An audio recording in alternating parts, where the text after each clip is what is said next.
The Pepe. Hello.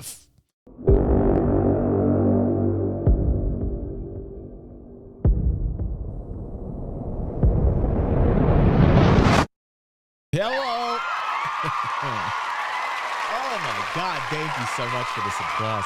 You shouldn't have. You really shouldn't. No more applause. No.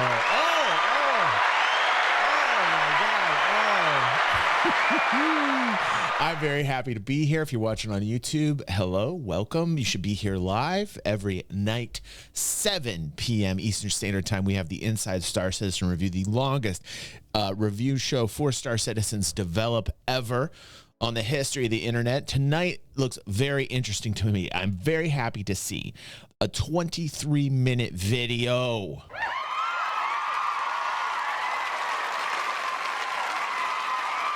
Thank you, whther. Yeah, I'll talk about that tomorrow, whther. Don't give Dr. whther, I'm going to talk about that tomorrow. Now, it is Star Citizen time. Let's do it, and let's see. It says intro to jump points, and this makes me happy. A jump point connects 2 points, disparate spaces in the physical space. So basically, you go through an opening on one side, you travel through a sort of a tunnel, and then you pop out somewhere else in space. Okay, yes. Jump points are naturally occurring. The first discovery of a jump point was actually by accident. It was a cargo ship that had a leaky... Sounds like E-Rad doing his Star Citizen Wars sound effects from his mouth, man. He probably got this idea from E-Rad. What is going on here? This is the best thing ever. Quantum drive basically triggered the first opening of the jump point. It accidentally slipped inside and then disappeared, and they found it several years later when Nick Croshaw, who basically was the first one who discovered that the leaking quantum engine was the cause of triggering this rip in time-space to basically open up. And so he basically kind of solidified the knowledge to be able to replicate it consistently. There's been a lot of information. First off, masterful editing.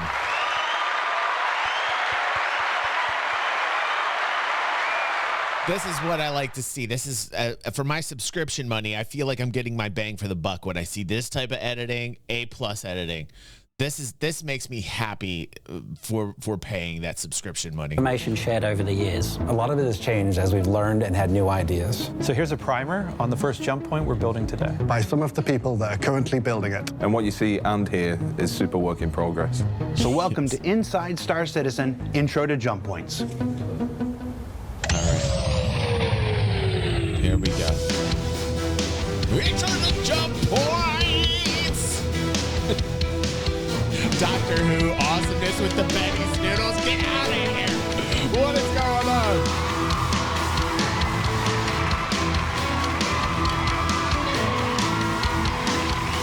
That's awesome. Wow, what an episode tonight. What an episode. I'm already excited. This is making me very excited already.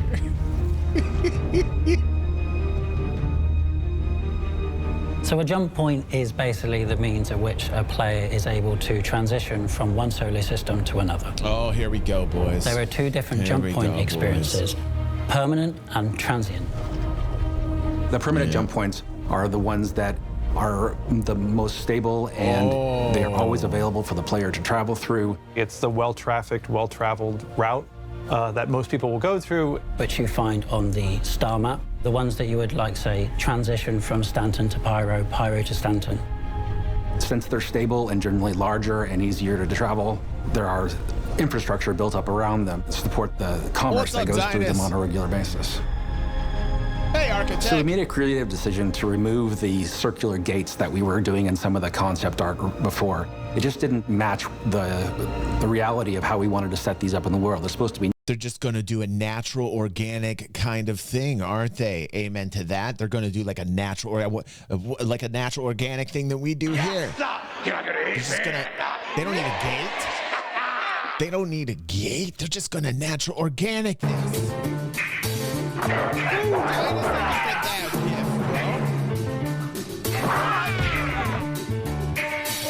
Next time, it's gonna be black. Oh my goodness. Oh. I'm warning you. Eric. Oh my God.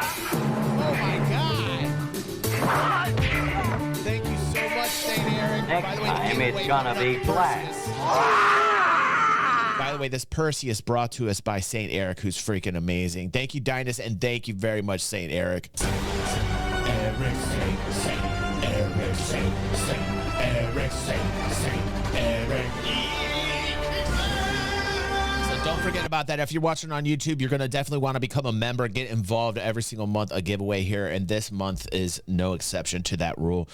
Perseus Concierge brought to us by St. Eric, who is freaking amazing. $600 value. You want to get involved with that. We are calling a winner next week, I think. Isn't it next week? Oh my God, it's right around the corner. I love giving things away. Thank you, St. Eric, for all you do, man. Gives out 10 community tickets and a $600 prize. Oh yeah. Du hast mich. Du hast mich gefragt. Du hast mich gefragt. Du hast mich gefragt. Und ich hab nicht gesagt. Thank you, let's go. Okay.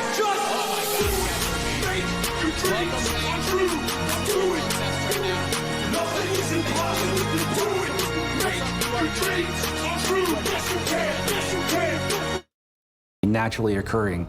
And if you have like this infrastructure around it making this circular jump gate, then that's not showing like how it actually functions in the world.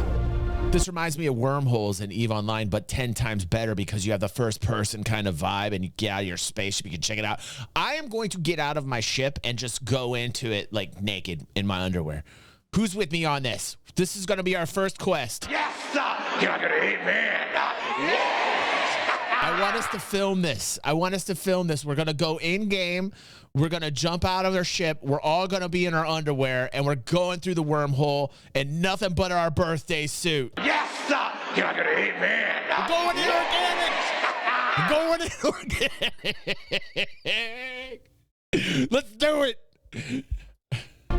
We've lost the sort of size restriction when it comes to permanent jump points. So the main jump points that lead from system to system will accept any size ship.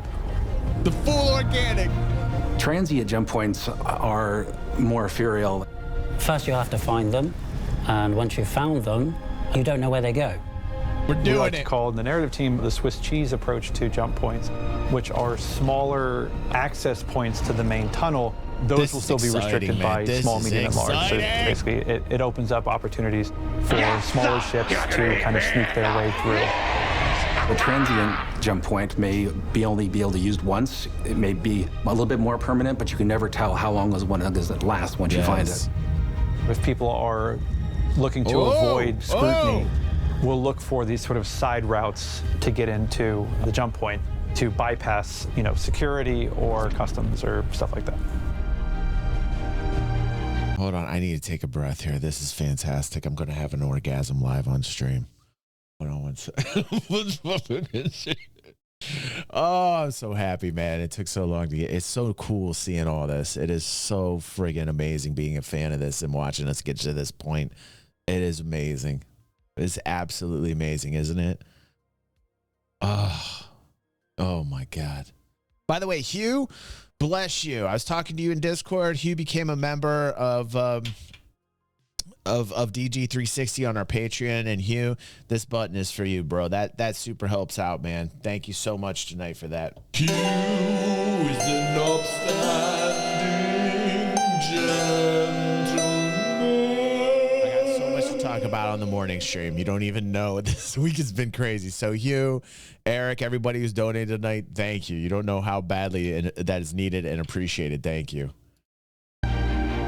In 4.0, our first and only jump point will be the one linking Stanton to Pyro and Pyro to Stanton. Good. Okay, Maybe the best way to share this design is simply to walk you through the whole thing. Good. Yes. Yes. So we leave Lorville, we put it onto our star map, and we set our course for the Stanton to Pyro jump point. We all know that. We've been there. QT there. Yeah. And then upon arrival, Absolutely, Hugh. you will fly down to the gateway station that's located there, because you're going to want to make sure that you're stocked up for your trip into Pyro, because Pyro may well not have the things that you're used to in Stanton. Right, we all know the food there's terrible. Ammo. The food there is horrible. Pack up some food. The food's really not that great there. You want to pick up some more fuel, probably some more fuses, and then after that, undock, and then turn yourself to view the jump point. The jump points will be visible from... First off, look at this. Look at the facial features. Look at the facial hair. I'm going to give this a full 10 right now. Look at this. Look at the ham chops with the stash beard thing going on here. This gentleman needs some applause right now. I want to see some ones. Respect that facial hair. Respect that facial hair. This man knows. For distance, it probably will appear as like a small star.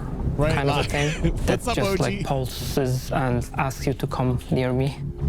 You'll see like the massive whirlwind from the gravity pool that the jump point itself is creating, which is a gas cloud, and you'll see it in various different colors or forms. This is fantastic. You can fly towards... You know, this reminds me of New Eden. You know, in New Eden, when you go into EVE Online, for those people not familiar, it's a system. It was the first system we jumped through the gate, going through from Earth into an entire new galaxy. And every time I would go to New Eden, I would always be fascinated by the graphics of the wormhole that kind of closed on itself. This is exactly kind of the vibes I'm getting from this. It's awesome, but it's like right in your face. You know what I mean? And you could, this is fantastic, man. Like, I wonder if there's like boundaries, or, you know, like if you get close to it, it just like, you got to be careful of like blowing up, or like, it'd be kind of cool if there's like some type of other physics involved with this. Where the jump point will be, and there is structures in Stanton that sort of lead you towards the jump point. Yeah. I would love this to kind of be dangerous. I know there's not a lot of people that would agree with me, but I would love for this to be like a procedural thing where you have to be very careful, and your ship's got to be prepped and ready to go to get through this thing. Otherwise, like, you know, like it should, I call me old school, but I do want like some danger, you know. And that I will lead you. Just give you know how I do it. You know how I go. When you I approach the frustrate jump everyone. point, what you'll hear is the general ambience of the whole area, whether that's the distant portal emitting energy or violent clashes of thunder that is drawing the player into the central jump zone. Animations. And as we get closer, this will build up and build up. Yes. And the player will feel like they're being drawn into something primordial. Your jump points, multiple players can take them at the same time. So it is probably likely that you will encounter other players waiting to make their jumps.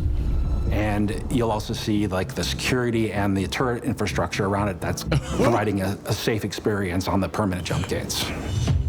Oh my God, I'm so In order excited. to perform your jump, the first thing you need to do is get closer to the jump point. Yes. But you won't be able to go all the way up to it. Like, when it's not active yet, it has a field around it that will push you away until you've attuned to the anomaly that allows you to go through.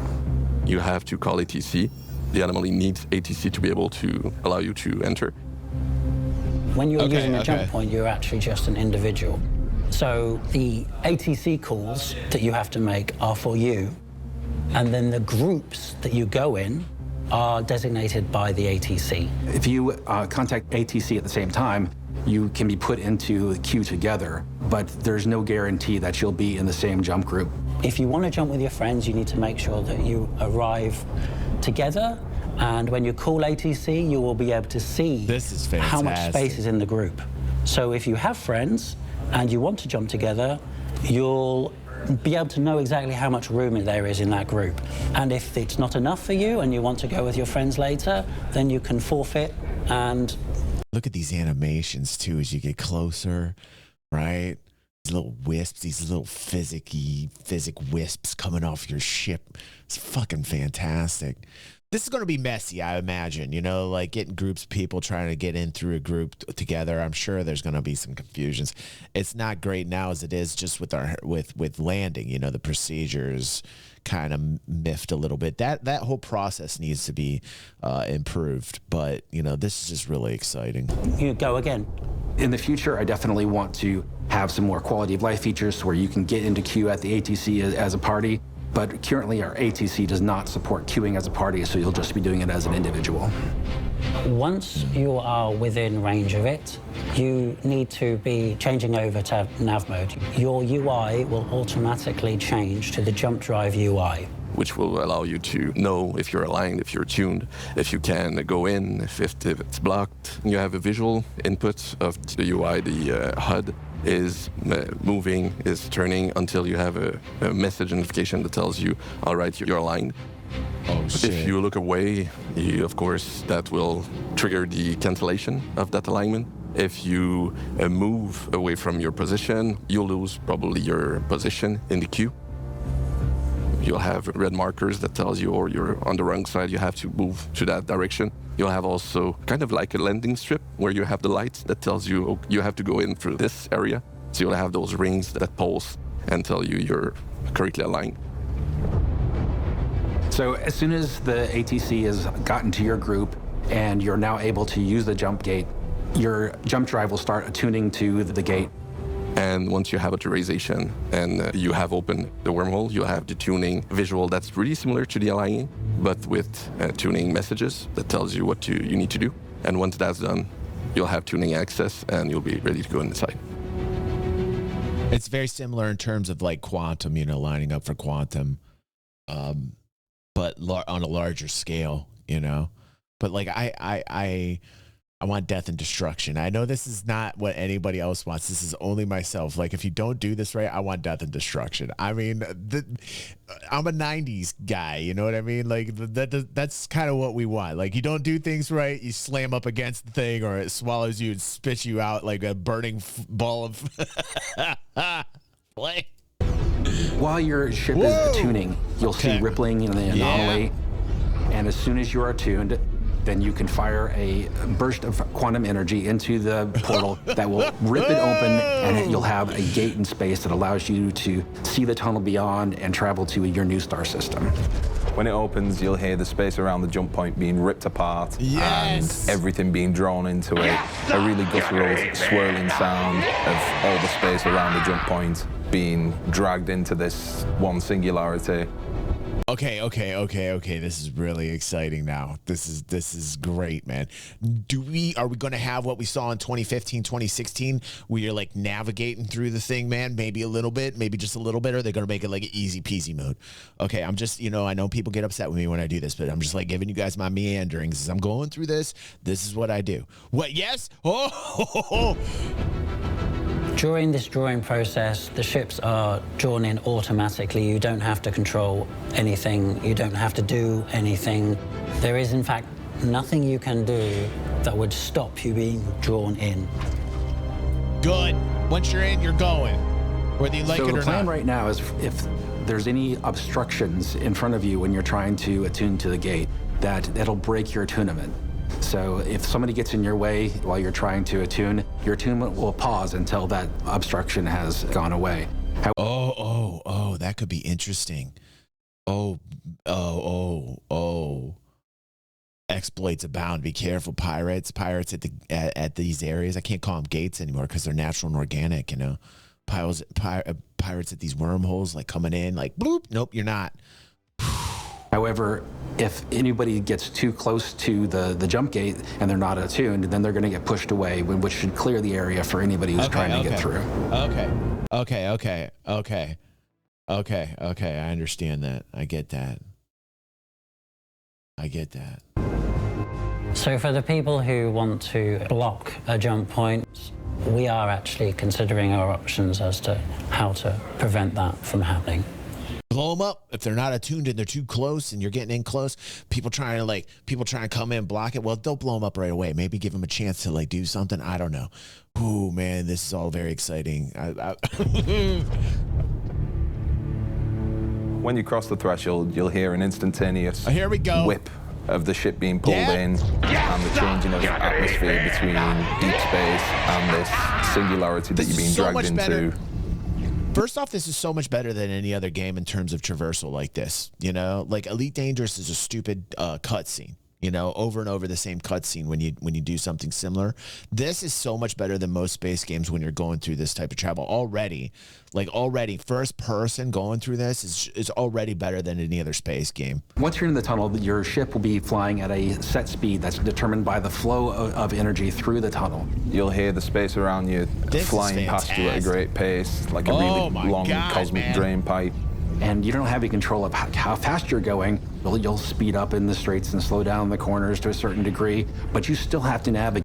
Okay, Disco says, what you see here in the tunnel is an intermediate stage of the visual development. We built the fundamental elements that make up the tunnel and associated VFX. Now we are iterating towards a visual target you're already familiar with. Okay, yeah.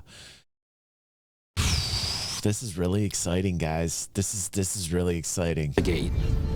The tunnel itself is something else.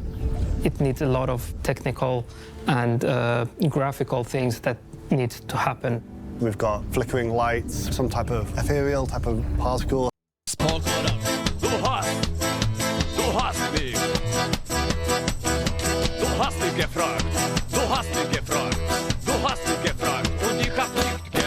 Wormhole polka.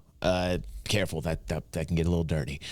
But this is nice because this isn't just like a loading screen. This is, you know, we got the seamless planetary landing. We got seamless planetary landing in Stanton and other solar systems in the future. We got the seamless, like going from space down to the planet or the moon, which is great. Now we're getting like the seamless going from one system to another, which is also revolutionary in gaming in terms of the mechanic itself. Because usually when you're going to this, it's just like a data transfer from one shard to another, and then you got like some type of cutscene. Instead, you actually have gameplay going to another system, which is really fantastic. Effect shows the direction we're flowing. We also have fog effects, and this idea was moving towards a strong bright light in the distance. The idea we're going off so far is that we're working on the bending of light. You'll see impressions of the exterior, the location you've just come from, and also hints of the way you're going to. The walls of the tunnel type of curving the space-time around you, and eventually, as you travel through the tunnel, that distortion will move away from the initial system you started in and then blend slowly towards the new system you end up in. Nice. We can kind of do anything we want because it's an enclosed space, so we're doing things like, on the rendering side, we're taking the sunlight, which we don't normally need when you're in an enclosed space, and we're reusing the sunlight, all the text that goes behind that with high-res shadow maps. And it looks like dark matter. It looks like the light from the other system bleeding through. It looks like some crazy dimension that you like going from one dimension. This looks really cool, man. And it looks as if maybe every single wormhole is going to look different and, you know, aesthetically different, which would also be killer. I mean, like every wormhole being natural and organic, not being a gate anymore. If every one of these wormholes had like some distinctive look to them, that as you're going around the verse, you remember the path just by the types of wormholes you're going through and how they look, really makes the game much more unique, you know, and personal. These type of things and directional occlusion, and then reusing that to create a flickering, pulsating effect in the tunnel, and we can take a lot of shortcuts and do a lot of cool things that aren't really possible in the rest of the game because we have this totally enclosed and bespoke play space. Yeah. You will not see two-lane traffic inside the jump tunnel itself. In the jump tunnel, you'll see the ships ahead of you, and if you look behind, you'll be able to see ships that are in range behind you, but you won't see traffic going the other direction. Why do you hate fun? It's not that I hate fun, it's that I want everybody to have a good experience in this tunnel, and if there's other ships that you can collide with, we want to avoid that kind of situation. Yeah, but like, what if you could collide against the walls? And like I want there to be some type of skill mechanic here. Like, what it would like bounce off those walls, or you know, blow up off the walls. Maybe I know, but that would get people upset. But I kind of like the idea because I'm from the '90s. The players' ships, when they're traveling in the tunnel, are going to be... Listen, you guys are going to get frustrated with me. This is part of being a part of DJ360. You're part of my brain right now, Diva. I love this. I love the torture that you're going through while watching. You know, don't watch these. My suggestion is if you guys get upset by my musings, if you're all getting upset at my musings, wait to watch it with me. I know most of you watched it ahead of me and you're like, oh my God, DG. No, you're going to have to deal with it. You're going to have to watch this with me and deal with my musings. This is DG360. Welcome to your hell. Welcome to it. You love self-torture, all of you. In a line. So it's going to be, the term that we use internally is ducks in a row. So one ship behind another ship behind another ship. There'll be some obstructions in some of the tunnels, which you have to dodge around. Granddaddy? Welcome aboard. But for the most part, it's a matter of turning. They did a better job. They've already done a better job from what was originally conceived and what was pitched years ago, 8 years ago, 9 years ago. So, like, they've already done a better job, you know, than what I could have even imagined just from the very beginnings of what we're seeing in terms of the development. And navigating through the tunnel and not hitting the sides. Because the closer you are to the edge of the tunnel, the more likely you are to fail your jump. The edges of those tunnels and those obstructions cause distortion damage to your ship. There's a Yes, sir! You're not gonna hit me!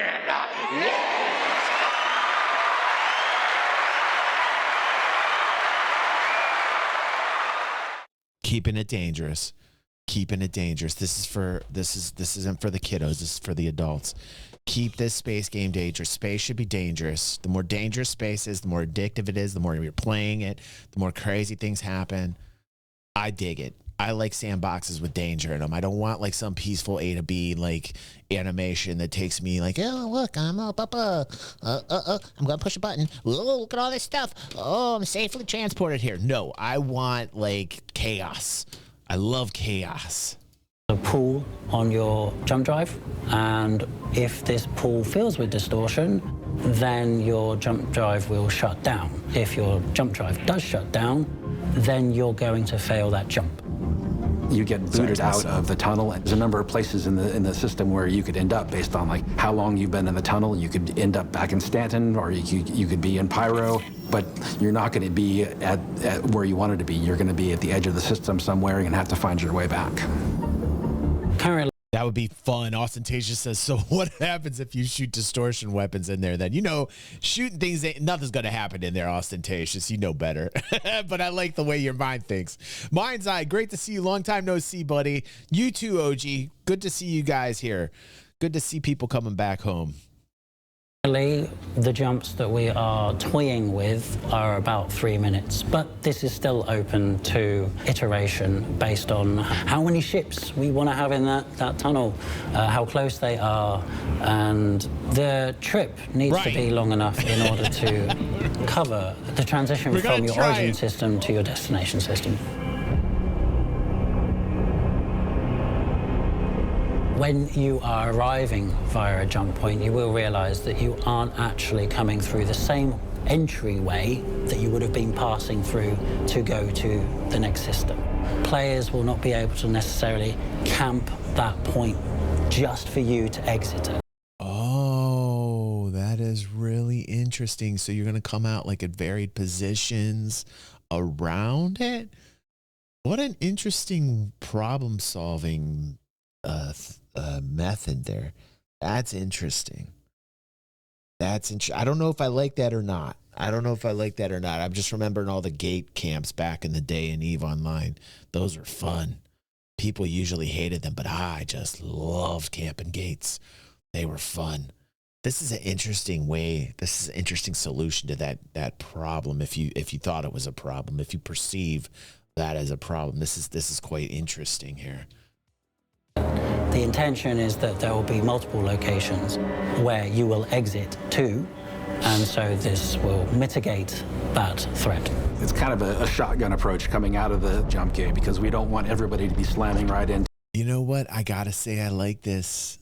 To each other. We want to be able to spread the ships out that are coming through and get your own view of like your new setting and where you're at. Yeah, Zav. So because you don't know where you're coming out, and I hope every time is varied. I hope every time's a different spot, not like planned random spots. I hope these actually do spit you out in like random spots every time you're going there. Oh my God, with the roids hanging around there, what if they get spit out right next to a roid, man?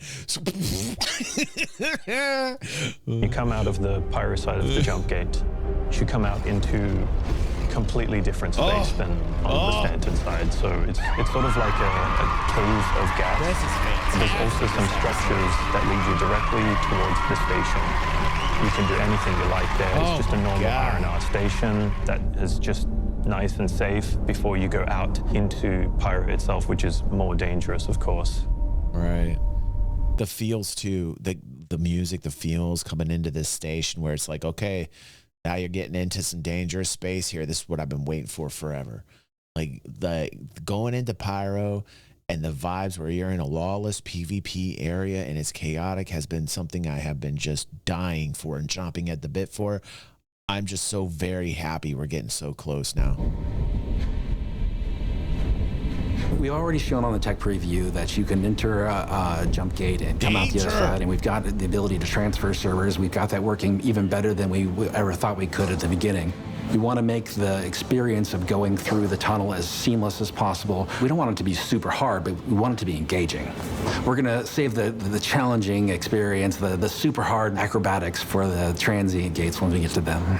We're dialing in the numbers about how many people jump at the same time, distance between ships, precisely the speed at which ships move down the tunnel, things like that. There's a lot of variables involved in balancing it, and there will be far more testing in the tech preview channel for jump points, so you can look forward to helping us figure out there. Yeah, it's really exciting to like be to this point where we're able to deliver this new system of transferring yourself from one star system to another, being able to visit an entirely new star system, and having that experience of like going from stand. Like that, like trains at Hurston.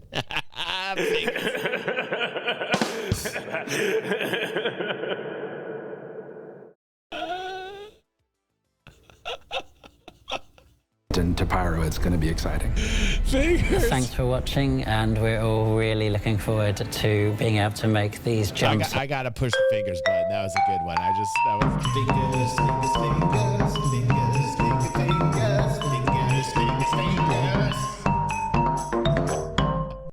was just a normal part of our gaming life. There you go. Which is fun, because jumping is fun. So what did we learn this week? Well, hopefully a whole heck of a lot about the first jump point that's currently in development and scheduled to make its way into Star Citizen Alpha 4.0 in just the next few months. Yeah, I didn't say before the end of this year. We're still targeting something a bit sooner than that. And that's all I'm going to say. And while jump points are a major milestone for the development of this game, before we let you go this week, I'd like to talk to you about a different kind of milestone unique to the program that you're watching now. ISC began in April of 2019, and since then, we've managed to tell a variety of different stories about more aspects of game development than you're probably likely to find anywhere else. True, most transparent in terms of like just showing the development, how long they've been doing it. We were there. We were there on the first episode. We were there before that on, was it Around the Verse? We started doing the first Around the Verses. Then we switched over, once they switched over to Inside Star Citizen review. So we've been doing this for years upon years. I think it's great. I don't think there's other developers that really get into it like this. That's 200 episodes so far, including the one that you're watching right now, with no plans to stop or slow down in the future. Good. But this journey didn't start in 2019. That's because ISC is only the latest form of a program that's nearly as old as our project. And then what was that? What was the one before Around the Verse? It was Hangar. It was fuck. I can't remember the name of it. Before then, we were proud to bring you Around the Verse, the talk show at the end of the universe. First created by Ben Lesnick and Sandy Roberts, and hosted by an entire cavalcade of CIG developers filling in here and there. That's great with shit, segments that sometimes spawned into their own series like Bug Smashers, Lore Maker's Guide to the Galaxy, Ship Shape, and more. That was 228 episodes filled with a whole bunch of people that may not have always known what they were doing behind and sometimes in front of the camera, but doing everything we could to entertain, inform, and simply showcase the folks who make these video games that we're working on. Which is super smart. I think the way that they're going about this is super smart because it's just fan-funded. And if you're going to be a fan-funded only game, where they did have some VC money at the very beginning. They also later, with the Cowder brothers, had some VC money coming in around 30 million, but they've since rocketed past all that, around 700 million in fan funds. The amount of venture capital in here is probably not even 10% at this point, so of total revenue. So right now, like, you got to imagine you have to do something like this when you're fan funded. It's smart of them. It's smart that they did this because they're fan funded, that they do this every week. They need to keep this up. They keep upping the production. I was talking 2 years ago, like, hey guys, up the production, up the production, up the production. Then that they did, because we were getting tired. We wanted to see an upgrade. We were talking about our subscriber money. We wanted to see upgrades from our subscriber money because they're getting a nice little share from revenue on subscriber money. So let's see it. And, you know, they've been giving us these shows and they've been upgrading the shows. Even they built their legacy on our first weekly behind-the-scenes talk show created by Eric Peterson and Michael Moreland called Wingman's Hangar. That was Hangar with 2 A's. Old heads will know. 72 episodes of that set the foundation for CIG video content to come, even if some of it was just what we shouldn't do. Should I bring back hazy thoughts? No? Okay. So, 72 episodes of Wingman's Hangar, 228 episodes of Around the Verse, and 200 episodes of Inside Star Citizen. I had someone check the math on this 3 times. Someone was me, because I had to be sure. That makes this show not only the 200th episode of Inside Star Citizen, but also the 500th episode in a legacy that we're very proud to maintain. Wow. And hopefully continue to improve upon for years to come. Now, these were weekly episodes. Let's do the math here. 500 episodes, okay? Divided by what? How many fucking weeks are there in a fucking year? 9? What math am I doing right now? 500 episodes divided by 52 weeks in 52 weeks. What is the answer? What does 9.6 equal? So what does that mean? God damn it. I'm so confused right now. Maths. Get out of here, maths. 9.6153846. 9 years. That's what that equals. Thank you. Thank you, brain, for catching up with myself. 9.5 years of episodes. There we go. I knew I was doing this for a reason. My hands and my body were reacting before my brain even knew what it was doing. 9.5 years of these shows. Oh my God. Plus the hiatus, right? So we're going to be over 10 years. 10 years literally consistently pumping out shows on development. Now you tell me any other developer that's done 10 years worth of shows every single week. Limitless says every time somebody does math on stream, I think of Leroy. 0.3 repeating decimal. Leroy Jenkins.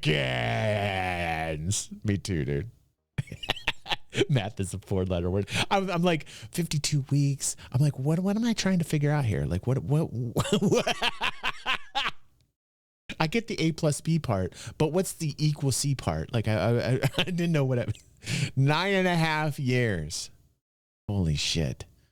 A decade of episodes, man. No other developer as committed. You know, say what you want. You know, whether you love them or you hate them, they're consistent AF. They, every single week for 10 years, essentially. This is why I get upset when people call Cloud Imperium scam, or, you know, it's like, do you think anybody is crazy enough to put out shows on development for 10 years every single week if this was a scam? Like, come on, for God's sake, people. They obviously care. We've seen Jared age. Look how tired he is right now.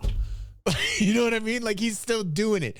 Give the man a hand. Whether you love him or hate him, he's here. He's still here.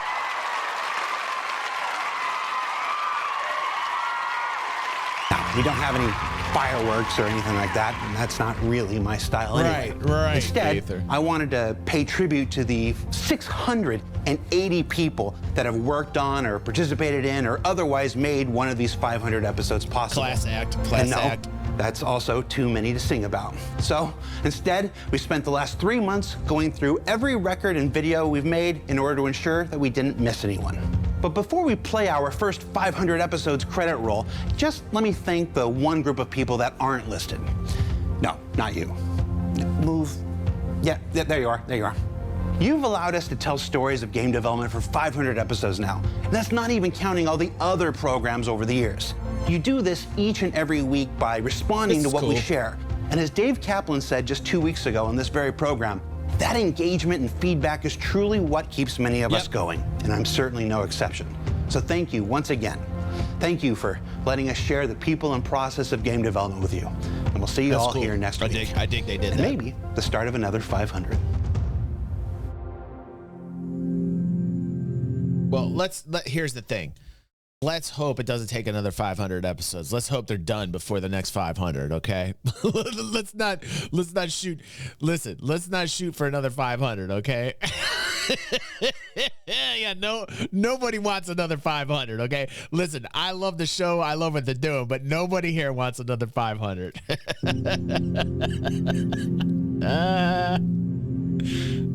Oh my God. All right, well, this is cool. This is very cool to see all that. And you know, props to everybody that's been involved with Cloud Imperium, past, present. You guys, I think personally, are very committed. At the very least, very committed. At the very best, entertaining. And at the very worst, frustrating as hell. You give me all the emotions. You give all of us all of the emotions. But like, I am very happy that we're dealing with developers that they're not 110% transparent. No company's ever gonna truly give you like that type of transparency, but they do as best as they can, I think. Also, you know, keeping some things close to the vest so that we're surprised and we don't know every single thing that's out there, even including the leaks. Even after the leaks, there's plenty of things we don't even know what's going on behind the scenes, which is nice. I like that. Aether says, do you really think they'll stop making these once the game is released? I don't know. That's a really good question. Aether. I don't think they'll be as consistent. I think maybe every blue moon they'll come out with something that they're up to, because I think the development's going to continue to happen after the game is finished and released, right, Aether? So, but I do think that it'll be far less frequent, but I think there will be, you know, I think they'll continue the shows, but probably like once a month or, you know, somewhere around there afterwards, you know. But yeah, cool. Now if you're watching on YouTube, like, share. Thanks for watching, and get here live with the amazing algorithms here on the show. If you want to be a part of our Discord, please do that. Here is the link. You'll find that in the description on YouTube as well. If you're here live, thank you. If you're here for the first time, check out our Discord link that I just threw there in the chat. Join our amazing fam, really cool people. Wonderful people. We also do a Dungeons and Dragons stream, and we do a morning stream that's like a variety-based show stream where you guys pick the content we watch together, and we have a super chill Friday morning that goes into the afternoon. If you guys are down for that, welcome to DG 360. If you like fun and you like to chill out, you like to have a good time, you're on the right channel. You know, very open-minded. Also, in terms of the Star Citizen, if you love the Star Citizen, we're very open-minded. We're not an echo chamber. There are plenty of skeptics here, but we're all respectable, and we all like to have fun and discuss our ideas without having to worry about people going off or being assholes, because I kick assholes. Can I get an amen on that? Yes, sir. Can I get an amen? It's one of my favorite things to do. It's one of my favorite things to do. I give a little leeway, a little bit of rope, just enough to hang, you know, it's just enough for somebody to hang themselves with. And when they've hanged themselves completely, then I boot them in the ass and send them off the gallows pole. So then that's just how I operate. We all enjoy that. We all enjoy when I kick assholes, and we have celebrations. So let's get to the after party and let's have some fun.